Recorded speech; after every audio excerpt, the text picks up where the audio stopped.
Türkmenistan'ın gahrmany, yurdumyzyň halk artisti Maya Kuliyeva, milli medeniýetimizin ady rowaty öwrülen meşhur wekiller. Bu Ufat Aydymçynyň ady bilen Türkmen operasynyň otuň kemale geliş taryhy aýrylmaz baglanyşdyr.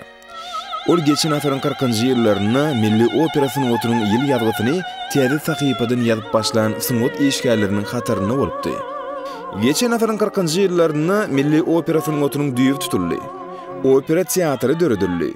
Soňra opera we balet teatry esaslandyryldy. Bu teatryň işlän ýyllaryna onuň sahnalaryna türkmen, rus we Ýewropa kompozitorlarynyň onlarça sahna eserleri goýuldy. Maya Kuliyeva öz ustatlygy bilen diňe Türkmenistanyň ýaşaýjylaryny begendirmek bilen çäklenmedi.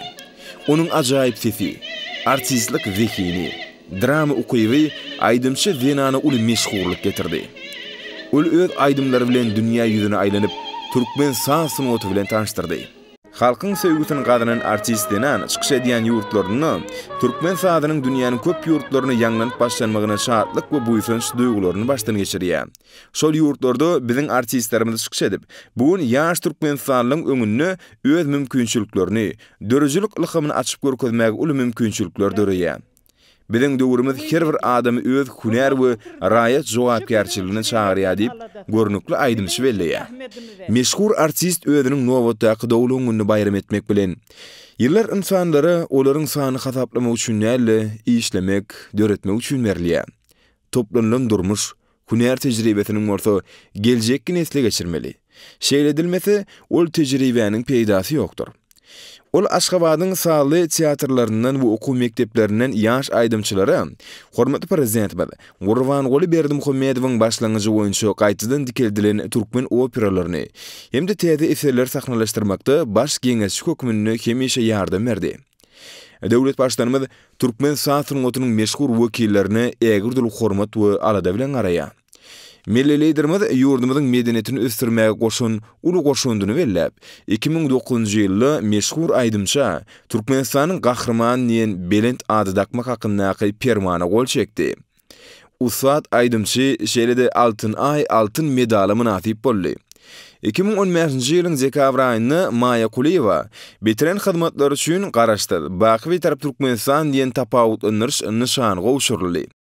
Hormatly prezidentimiz Gurbanguly Berdimuhammedowyň belleşi ýaly, medeniýet we syngot adamlary dürüjlik ilhamyna ruhlandyrmagy, olarda watançylygyň, mehriban halkymyza wepalygyň belent duýgularyny kemale getirmäge, ruh gymmatlyklary berkitmäge gönükdirlendir. Milli liderimiz, halk artistimiz Türkmenistanyň gahrmany Maya Kuliyeva dowluň güni münasibetli ajaýyp bahar güllerini hemde onuň zehini uly hormatyň, milli we dünýä synotyny ösdürmäge goşun ägirdil goşundy üçin sowatlary berdi.